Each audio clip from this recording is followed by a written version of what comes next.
Ruth 3, de 5 a 18. Respondeu-lhe Ruth: tudo quanto me disseres, farei. Então foi para a eira e fez conforme tudo quanto sua sogra lhe havia ordenado. Havendo, pois, Boaz comido e bebido, e estando já de coração um tanto alegre, veio deitar-se ao pé de um monte de cereais. Então chegou ela de mansinho, ele descobriu os pés e se deitou. Sucedeu que pela meia-noite, assustando-se o homem, sentou-se, e eis que uma mulher estava deitada aos seus pés. Disse ele: quem és tu? Ela respondeu: sou Ruth, tua serva. Estende a tua capa sobre a tua serva, porque tu és resgatador. Disse ele: bendita sejas tu do Senhor, minha filha.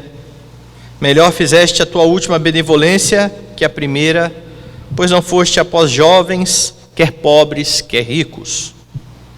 Agora, pois, minha filha, não tenhas receio, tudo quanto disseste eu te farei, pois toda a cidade do meu povo sabe que és mulher virtuosa.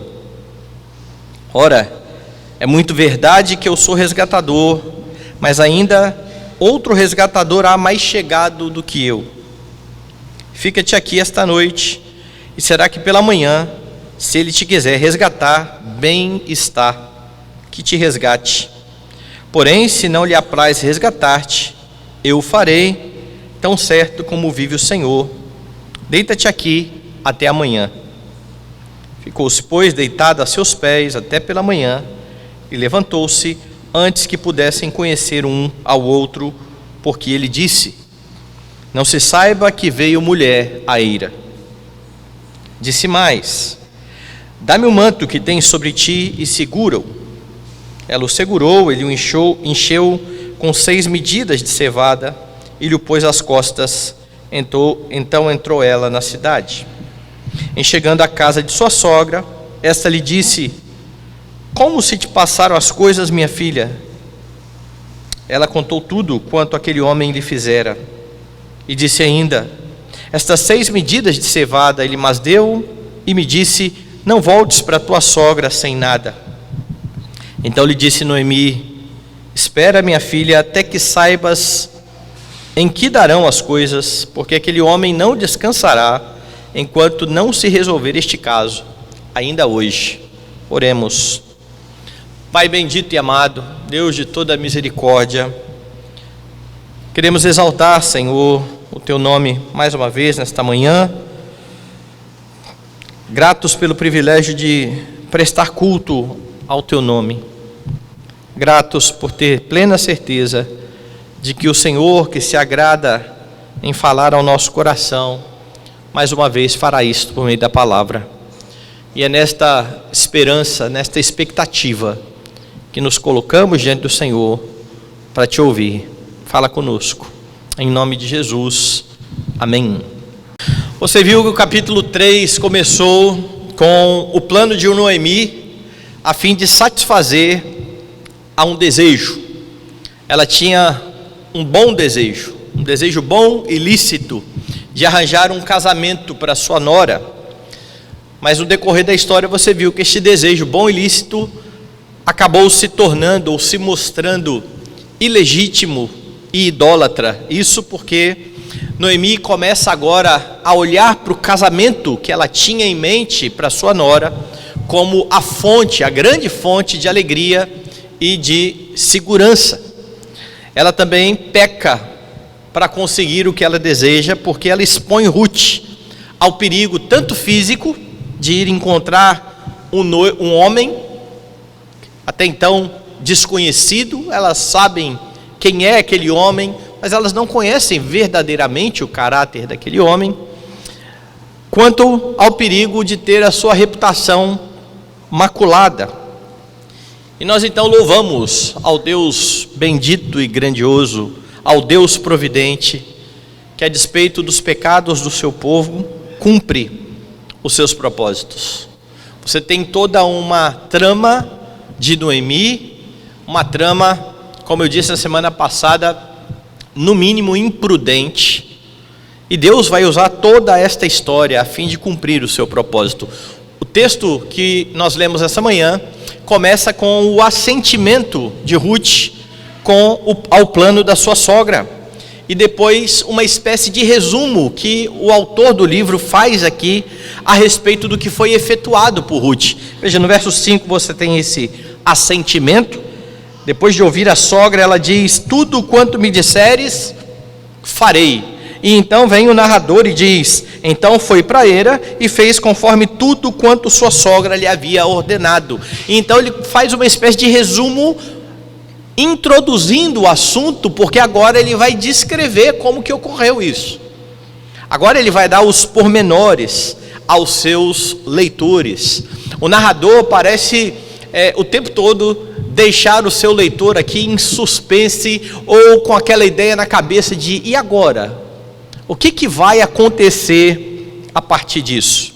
Se você olhar lá para o final do texto, o texto no verso 18, termina com a certeza de Noemi, após o relato dado por Ruth, de que Boaz iria fazer tudo o que havia prometido a Ruth. Dê uma olhada aí no verso 16 em diante.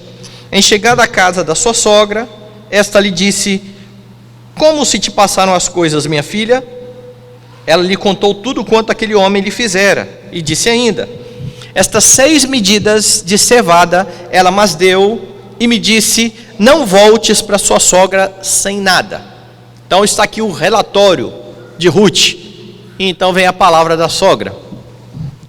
Então disse Noemi: espera, minha filha, até que saibas em que darão as coisas, porque aquele homem não descansará enquanto não se resolver este caso ainda hoje. Então veja que interessante, o começo dessa sessão começa com Ruth dizendo: olha, eu vou fazer tudo o que você está dizendo, falando para a sogra. O final termina com a sogra dizendo: tenha certeza que Boaz vai fazer tudo o que ele disse. Então você tem aqui 2 pessoas fazendo aquilo que estão se comprometendo a fazer. Ruth em seguir a sua sogra, Boaz em fazer o que ele havia prometido a Ruth. E então nos versículos entre estes 2 que eu li, você aprende que você tem notícias sobre o que Boaz fez em relação a Ruth. E se nos versículos anteriores você aprendeu que bons desejos podem se tornar ilícitos quando você peca para realizá-los, nestes você aprende sobre como é que você lida com os desejos. Porque mais uma vez estão envolvidos aqui desejos do coração. De novo, quando você lê a Escritura, você tem uma metanarrativa, uma narrativa que está acima de todas as narrativas. A história de como Deus trouxe o seu Filho ao mundo, usando as histórias dos homens. Mas abaixo desta meta-história, ou desta metanarrativa, há outras narrativas que dizem respeito à nossa vida, a vida dos servos de Deus, e como é que Deus também trata o coração dos seus filhos, e como os seus filhos respondem com fé, ou muitas vezes com incredulidade. Aqui, Boaz nos ensina como é que nós lidamos com os desejos. Se Noemi pecou para realizar o que ela queria, Boaz faz o contrário. Boaz não peca para realizar os seus desejos. Repare bem o texto. Ruth fez tudo aquilo que foi ordenado pela sogra. Ele aguardou Boaz comer, beber, deitar-se, e então, só então, ela se aproxima de Boaz. Veja o verso 7. Havendo, pois, Boaz comido e bebido, e então vem um comentário do narrador, e estando com o coração, ou já de coração um tanto alegre, veio deitar-se aos pés de um monte de cereais. Então chegou ela de mansinho e lhe descobriu os pés e se deitou. Foi isso que a sogra mandou fazer, de fato. Olha, você vai aguardar o homem comer, beber. Quando ele se deitar, você vai lá descobrir os pés. Ele está dormindo ao relento. Descobrir os pés, então, faria com que o vento pegasse ali nos pés de Boaz e o despertasse. Esse é o plano que está sendo então seguido aqui por esta mulher. Mas pense bem na cena. Você tem um solteirão, já com uma idade um pouco avançada, ele já não é mais um jovenzinho, que recebe de repente uma mulher no meio da noite no seu leito. É essa cena. Veja o versículo 10 para perceber isso. Disse ele: bendita sejas tu do Senhor, minha filha, melhor fizeste a tua última benevolência que a primeira, pois não foste após jovens, quer pobres, quer ricos. Daí você infere que Boaz não era jovem. E ele então nesse momento está dizendo: olha, que bom que você não foi após os jovens, que bom essa sua benevolência de vir até mim. Então, pelo que ele diz a Ruth aqui neste versículo, fica claro o desejo de Boaz de ter uma esposa, porque ele está feliz de Ruth ter procurado a ele. Mas isso é no versículo 10. Lá no versículo 7 ele ainda não tem ideia de quem está aos pés dele. No versículo 7 então você tem um homem desejoso de ter uma mulher, uma esposa, o que está claro lá no versículo de número 10, que de repente então encontra uma mulher no meio da noite no seu leito. Uma mulher que aparece de repente. Veja no verso de número 8. Sucedeu que pela meia-noite, assustando-se o homem, sentou-se, eis que uma mulher estava deitada aos seus pés. Então, de novo, eu quero enfatizar: você tem um homem, já com a idade um pouco avançada, desejoso de se casar, de ter uma esposa, e de repente aparece do nada uma mulher no meio da noite, no leito dele. O que esse homem fará? Como é que este homem irá lidar com tudo isso? Mas você precisa pensar nos primeiros leitores de Ruth, certo? Nós somos aí uns leitores muito atrasados. O primeiro público que leu então aqui Ruth, certamente também conhecia a história da origem dos moabitas. Eu tenho enfatizado isso aqui, porque o narrador o tempo todo está falando da moabita Ruth. Bom, os moabitas, eles tiveram origem quando Ló, sem uma descendência, sem ter filhos homens, tem agora um plano arquitetado pelas suas duas filhas. Elas então disseram: olha, o nosso pai não tem descendência. Isso está acontecendo aqui na história, certo? Não há uma descendência para Elimeleque. Vamos fazer um plano, vamos embebedar o nosso pai. Há vinho aqui também nessa história. E então elas embebedam a Ló, a primogênita se deita com o pai, concebe dele. Ela chega para a irmã e diz: olha, ontem à noite eu embebedei meu pai, deitei com ele e concebi dele, faça o mesmo. A mais nova embebeda o pai, concebe do pai. É da mais velha, da primogênita, que vem os moabitas. Os moabitas estão ligados a muitos momentos em que Israel foi levado ao pecado sexual, como eu já mostrei aqui. E agora o narrador está mostrando uma mulher moabita que aparece no meio da noite, um homem com um coração alegre de vinho. O leitor vai olhar e vai falar assim: de novo. Vai acontecer a mesma coisa. Ela vai aproveitar que o rapaz está embebedado e vai se deitar com ele, vai conseguir o que ela quer. Os elementos são bastante parecidos. Um homem com um coração alegre de vinho, uma moabita que aparece à meia-noite. Pensando aqui no desejo de Boaz de ter uma mulher, de ter uma esposa, não seria difícil para os leitores imaginarem que este homem também poderia se aproveitar da situação, a fim de matar o seu desejo, e que a moabita repetiria o mesmo erro da sua ancestral. Mas aí então o narrador surpreende os leitores. Veja o verso 9. Disse ele: quem és tu? Ela respondeu: sou Ruth, tua serva. Estende a tua capa sobre a tua serva, porque tu és resgatador. Diferente de Ló, que estava totalmente embriagado, ele não sabia, ele não tinha noção do que ele estava fazendo. Boaz está de fato com o coração alegre pelo vinho, mas ele tem plena consciência do que ele faz. Ele tem aquilo que a Bíblia chama de fruto do Espírito, domínio próprio. Ele não está entregue ao vinho.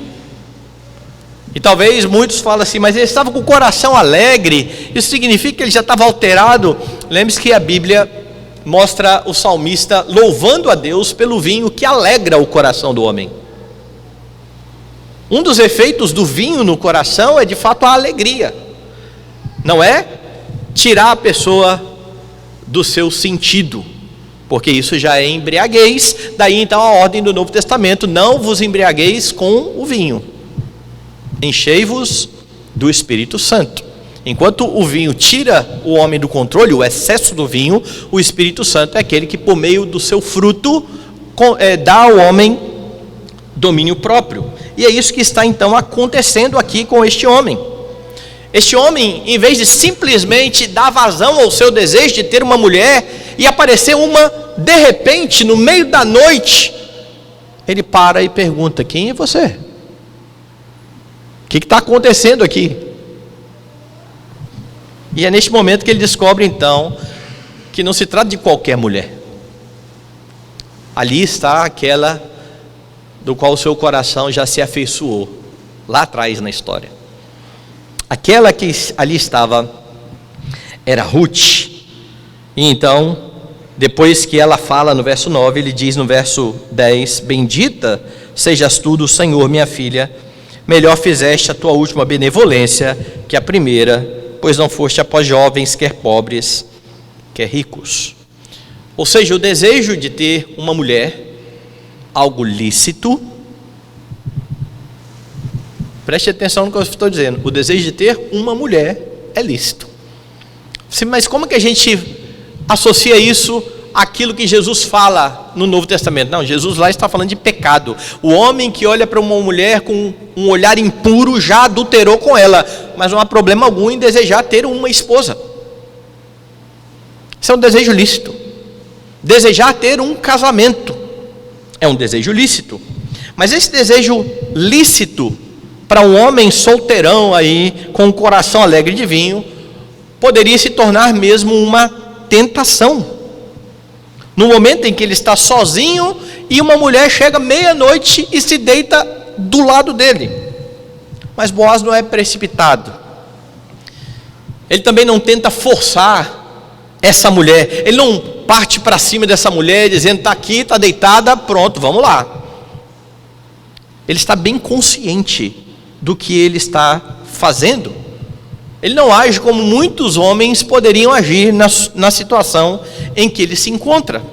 E é dessa forma que você precisa manter os seus desejos.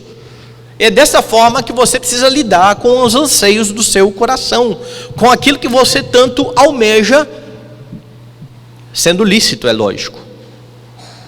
Talvez no lugar de Boaz, muitos daqueles que estão em nossas igrejas iam dizer assim: olha só, eu sou homem, ela vem me procurar de noite, ó, o problema é dela. Eu estou tranquilo aqui. Se eu não fizesse nada, eles ainda iam duvidar se eu era homem, viu? Ou ainda a outra desculpa: eu estava fora de mim. Olha, eu bebi muito, eu não sabia o que eu estava fazendo. Que é outra desculpa que muitos dão. Domínio próprio, como eu disse, é fruto do Espírito. E Boaz se mostra assim.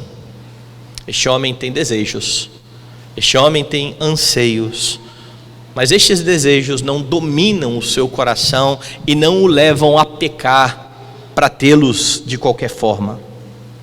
E aquilo que você deseja em seu coração pode de fato se tornar uma tentação, uma grande tentação em sua vida.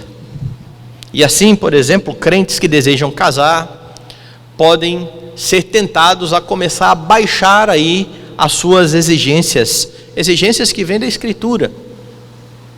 Bom, já que não apareceu nenhum crente, primeiro não crente que aparecer, que for trabalhador, gente boa, eu vou casar, com medo de ficar solteiros.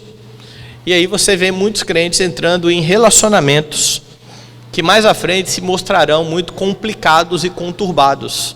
Vez por outra eu converso com alguém assim, algum casal assim: ah, pastor, meu casamento tá com aquele problema.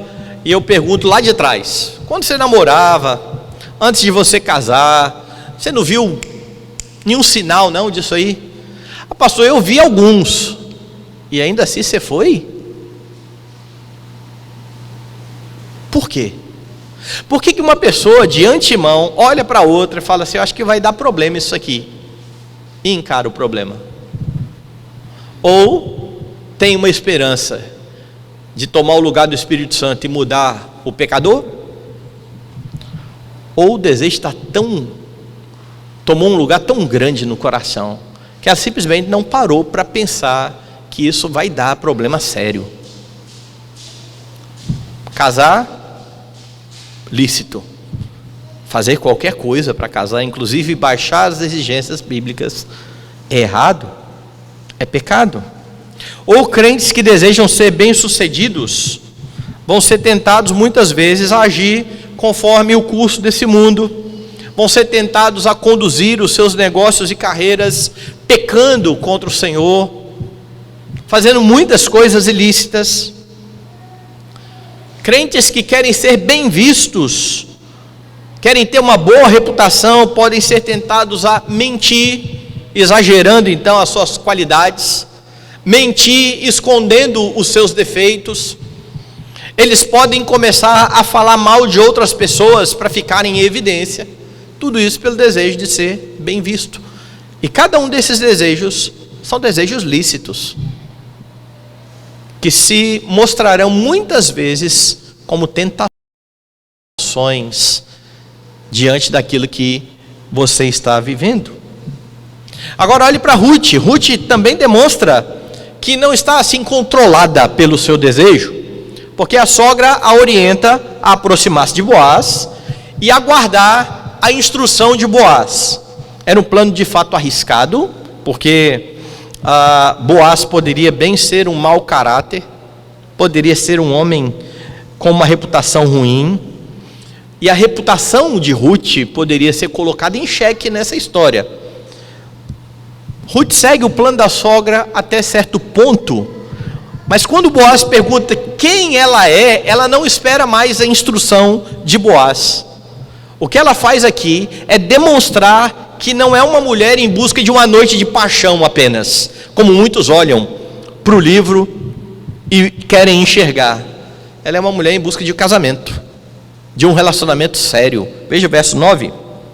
Disse ele: quem és tu? Ela respondeu: sou Ruth, tua serva. Estende tua capa sobre a tua serva, porque tu és resgatador.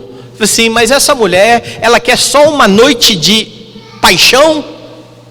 Não. Eu quero que você abra a Bíblia comigo em Ezequiel, capítulo 16. Porque em Ezequiel há uma expressão semelhante a essa que está sendo usada aqui, quando Deus conta a história de Israel e de como ele se afeiçoou ao povo de Israel e tomou Israel como sua esposa. Veja o verso de número 8 do capítulo 16. Passando eu por junto de ti, vi-te, e eis que o seu tempo era tempo de amores. Estendi sobre ti as abas do meu manto, e cobri a tua nudez, deixando-te juramento, e entrei em aliança contigo, diz o Senhor Deus, e passaste a ser minha. O que nos atrapalha muitas vezes é olhar para o livro de Ruth com os nossos olhos aqui ocidentais e falar assim: mas isso aqui é uma relação fora do casamento, porque ele não está aqui indo no cartório, ele ainda não trocou juramentos e fez votos, como é que eles já vão se deitar? Lembra de algumas histórias da Escritura. Lembra, por exemplo, da história de Isaac. Abraão manda buscar uma esposa para o seu filho. Então o seu servo vai lá numa terra longínqua, chega lá, aquela moça sequer conhece o seu noivo. Ela simplesmente toma conhecimento de que o seu noivo é filho de um homem riquíssimo e que ela deveria sair da sua terra e ir para aquela terra para casar. Então, se você olhar a narrativa depois, você vai ver que ela vem com o servo de Abraão. De repente, quando ela chega e ela olha de longe e pergunta-se: quem é aquele lá? Aquele lá é o filho do meu senhor. Isaac ali estava. Rebeca se cobre, se achega perto de Isaac, eles entram numa tenda e estão casados. O que Ruth está propondo aqui é casamento. Estenda aí a sua capa sobre mim, comprometa-se comigo. E isso fica bem claro quando ela apela à lei do Senhor, dizendo: porque você é um resgatador, não é um namorico. Eu não estou aqui para fazer graça com você, eu estou aqui para dizer: você vai ou não cumprir a lei? Você vai assumir a mim como a sua esposa ou não? Então não veja Ruth aqui como uma aventureira, como uma mulher fácil, como alguns querem fazer parecer. Ela está de fato calcada na lei do Senhor. Então, daquilo que é lícito, você pode deixar tudo, desejar o que quer que seja, cuidando para não conseguir o que tanto almeja de forma pecaminosa, porque é assim que crentes lidam com o desejo. Mas você tem mais no texto. No texto você aprende que entre o desejo e o Senhor, você sempre escolhe o Senhor. Veja que interessante que vai acontecer. Boaz está interessado em Ruth desde o dia que ele viu pela primeira vez. Agora você tem certeza disso, porque lá atrás, quando ele chegou no seu campo e de repente viu uma mulher diferente, ele chegou e falou assim: de quem é esta moça? E naquela ocasião eu disse para você o seguinte: a construção da frase aqui no hebraico é ambígua. Você não sabe qual é de fato a intenção de Boaz com isso. Se ele acha ou quer saber se aquela moça é uma moça descomprometida, ou se ele está perguntando simplesmente: ela era serva de quem? Por que ela está aqui trabalhando no meu campo? Nessa altura do campeonato, o leitor agora tem plena certeza: lá atrás ele estava interessado nela mesmo. E agora essa mulher em quem ele colocou o seu interesse cai de paraquedas, meia-noite, no seu leito. Parece que tudo está cooperando para dar certo. Olha, está vendo? Olha, isso é de Deus. Está tudo dando certo, as portas estão abrindo. Não é assim que os crentes fazem comumente? Se as coisas parecem estar certas, olha, Deus está abrindo a porta, está dando tudo certo. E Boaz está de fato feliz, porque Ruth a procurou em vez de procurar homens mais jovens. Ele está agradecido. Veja no verso 10: bendita sejas tu do Senhor, minha filha. E a sua afirmação sobre Ruth demonstra que Ruth de fato era mesmo uma mulher temente ao Senhor. Veja o verso 11: agora, pois, minha filha, não tenhas receio, tudo quanto disseste eu te farei, pois toda a cidade do meu povo sabe que és mulher virtuosa. Está tudo dando certo, certo? É a mulher que eu amo, ela é crente, ela quer casar comigo, Deus está abrindo as portas, está tudo indo bem. Agora uma curiosidade aqui para você: o nosso cânon do Antigo Testamento, usado pela igreja protestante, ele difere do cânon hebraico, pelo menos do cânon massorético, preservado pelos massoretas, na ordem dos livros. Se você olhar a ordem dos livros na nossa Bíblia, você vai ter o Pentateuco, certo? Depois você vai ter Josué, Juízes, Ruth, e depois Ruth está fazendo uma transição para o período dos reis. Você tem o período dos juízes, você tem Ruth, e de Ruth virá o rei. Aí você tem Samuel, Reis e Crônicas. Essa é o índice aí da sua Bíblia. Na Bíblia hebraica, o livro de Ruth está em outro local. Na Bíblia hebraica, o livro de Ruth vem após o livro de Provérbios. Você sabe qual é o último capítulo de Provérbios, né? Mulher virtuosa, quem achará? Ruth é a única mulher na Bíblia chamada de mulher virtuosa. E então eles colocam o livro de Ruth após Provérbios. E depois de Ruth, Cântico dos Cânticos, o livro que tem um casamento. E é bastante interessante essa ordem do cânon hebraico, porque Ruth é de fato uma mulher piedosa. E ela tem características daquela mulher que aparece lá em Provérbios, capítulo 31. Ela é uma mulher desejável para o casamento. Ela procura Boaz como resgatador. Como eu disse, está tudo dando certo. Há um problema. E o problema está aí nos versos 12 e 13. Ora, é muito verdade que eu sou resgatador, mas ainda há outro resgatador mais chegado do que eu. Fica-te aqui esta noite, e será que pela manhã, se ele te quiser resgatar, bem está que te resgate. Porém, se não lhe apraz resgatar-te, eu o farei, tão certo como vive o Senhor. Deita-te aqui até amanhã.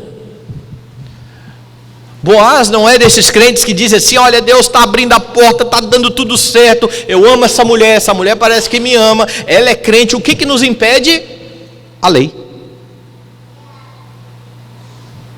A lei do Senhor. E Boaz se mostra submisso à lei do Senhor. Ele ama Ruth. Ele ama mais o Senhor. E por amor ao Senhor, ele está disposto a abrir mão de Ruth, dizendo: se ele quiser te resgatar, está resgatada. Eu não vou passar por cima da lei. Veja, o outro resgatador ainda parece nem saber da história.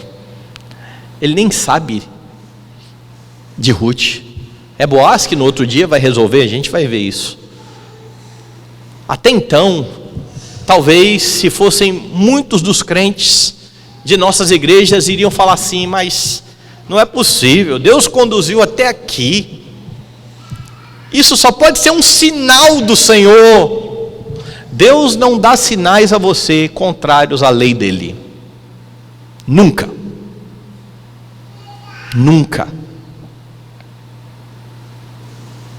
E Boaz então está disposto a isso. E então há um contraste extraordinário aqui, porque lá no começo do livro, o filho de Noemi tomou Ruth por esposa, contrariando a lei. Quando o filho de Noemi tomou Ruth por esposa, ela era uma pagã. Aquele moço não se importou com a lei do Senhor, e é possível inferir que por amor a Ruth, ele resolveu desobedecer a lei. Ele quis se casar com Ruth de qualquer forma. Boaz não. Boaz, a despeito de amar Ruth, a despeito de ser um casamento lícito, porque agora ela é uma crente, abre mão dela caso o parente mais chegado, como ordena a lei, decida resgatá-lo. Ele se coloca então submisso ao Senhor, ele descansa no Senhor. Vamos ver o que a história vai mostrar, vamos ver o que irá acontecer. Agora, algo não vai acontecer. Eu não vou passar por cima da lei para casar com você. Eu não vou pecar para casar com você. E este homem piedoso, você percebe, está preocupado de fato com aquela mulher. Porque no verso 14, ele diz: ficou-se, pois, deitada a seus pés até pela manhã, e levantou-se, antes que pudessem conhecer um ao outro, porque ele disse: não se saiba que veio mulher à eira. Veja, se Boaz toma Ruth naquele momento, Pronto, agora não tem jeito, agora nós vamos casar mesmo. Falei, Ruth, eu não posso casar com você, tem outra pessoa na minha frente, nós vamos ver o que vai dar essa história. Se ele quiser te resgatar, está resgatada. Se ele não quiser, eu vou casar com você. Agora, vai embora bem cedinho, para ninguém saber que você veio aqui. Ele está preocupado com a reputação dela. Porque você imagina como é que o outro resgatador ficaria também. Olha, esta mulher aqui era parente nossa, você precisa resgatá-la. Essa aí que foi lá à noite ver outro homem. Boaz está preocupado com isso. Além disso, ele continua se mostrando bondoso. Ele envia mantimentos. Verso 15. Disse mais, dá-me o manto que tens sobre ti, segura-o. Ela o segurou, ele o encheu com 6 medidas de cevada, lhe o pôs às costas. Então entrou ela na cidade, nem chegando à casa da sogra. Esta lhe disse, como se te passaram as coisas, filha minha? Ela te contou tudo quanto aquele homem lhe fizera, e disse ainda, estas 6 medidas de cevada ele mas deu, e me disse, não voltes para tua sogra sem nada. Boaz não tem nada a ganhar aqui ainda. Talvez outro homem resgate aquela mulher que ele ama, ainda assim ele cuida dela.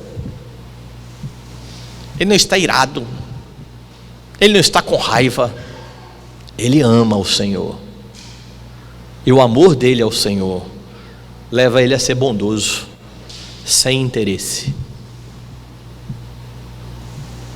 sem esperar algo em troca.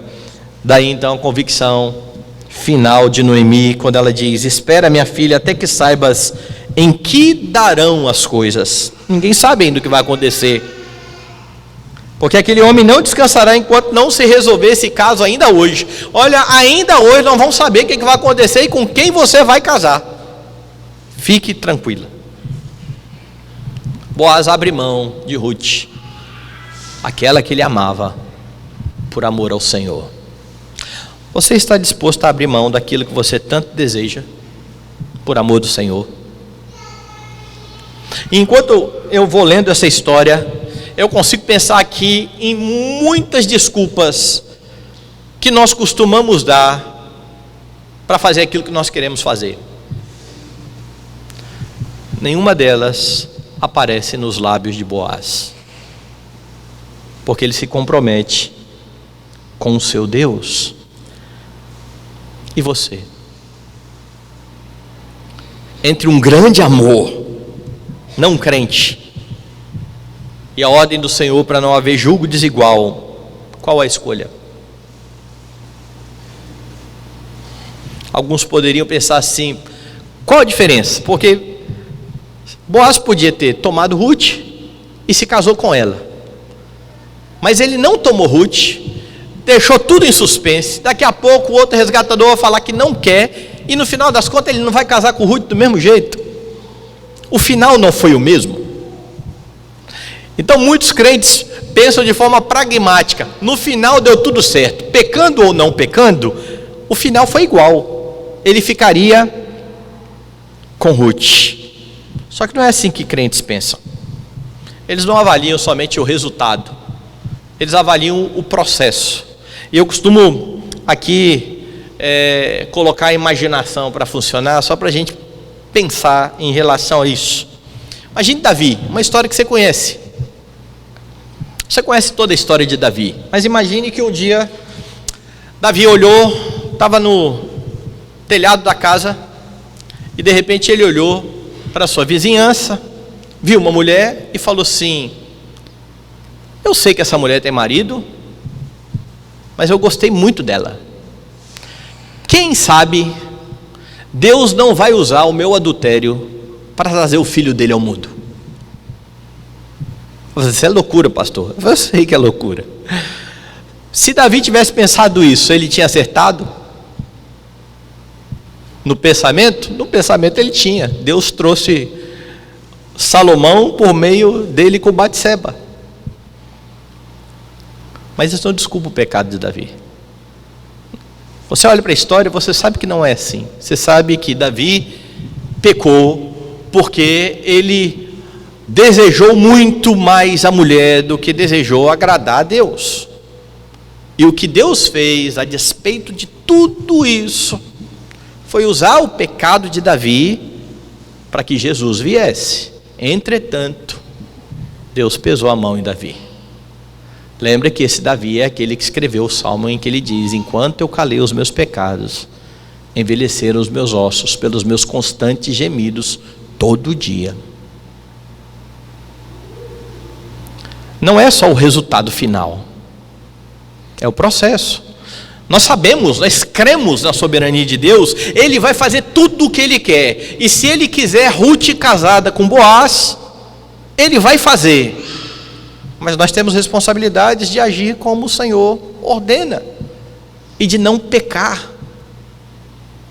Uma vez uma jovem me procurou lá em São Paulo e falou assim: pastor, eu estou namorando. E aí eu fiz a pergunta que eu fazia a todas as jovens que me falavam isso. Falei assim: é crente o rapaz? Falou: não, pastor. Falei: então termina, né? Era na lata logo assim. Ah, pastor, mas eu gosto tanto dele. Você gosta mesmo? Ama esse rapaz? Ama. Falei: então faz assim, termina com ele, fique amiga, seja a melhor amiga dele, manda versículo bíblico, estuda a Bíblia com ele. De repente ele se converte. Isso pode acontecer daqui uns 10 anos, quem sabe, 15 anos. Aí você casa. Está disposto a esperar 15 anos? Falar: 15 anos, pastor? Falei: que amor é esse, menina? Que amor é esse que não espera 15 anos? Eu quero agora. Eu quero do meu jeito. Eu quero da minha forma. Eu quero no meu tempo. Não. Nós podemos e desejamos muitas coisas. Entregamos ao Senhor. Nós cantamos isso agora há pouco. Os meus planos, os meus sonhos que um dia se realizarão ou não, tudo entrego a Ti. Ofereço a Ti todo o meu viver. É assim que crentes vivem. É assim que crentes caminham em santidade diante do Senhor. Qualquer outro tipo de atitude é brincar com Deus e é tentar a Deus. Mas há muitos crentes que resolvem pecar e ainda dizem assim depois: olha, pastor, se Deus não quisesse isso, Ele não tinha deixado eu pecar. Deus deixou Davi pecar. E Deus puniu Davi. Deus deixou Pedro pecar e tratou o coração de Pedro. Leia a Bíblia de forma correta. Senão você vai tentar justificar o seu pecado, colocando a culpa em Deus. Afinal de contas, Deus não te impediu. Porque se Deus não quisesse, Ele ia fazer alguma coisa. Ia furar o pneu do meu carro. Eu ia quebrar a perna e não ia conseguir chegar lá no meu encontro. Mas Deus abriu as portas. Tudo colaborou, tudo deu certinho, mais certinho do que ele estava dando com o Boaz. Crente, ele gosta de Ruth, Ruth gosta dele, há interesse mútuo, ela é crente, mas há uma lei. Ele não pode transgredir a lei do Senhor. Então, entre obter o que você deseja e honrar a Deus, escolha sempre honrar o Senhor. E se o Senhor quiser, Ele realizará aquilo que você almeja. Ele é capaz de fazer isso, se Ele quiser. Como é que você lida com o seu desejo?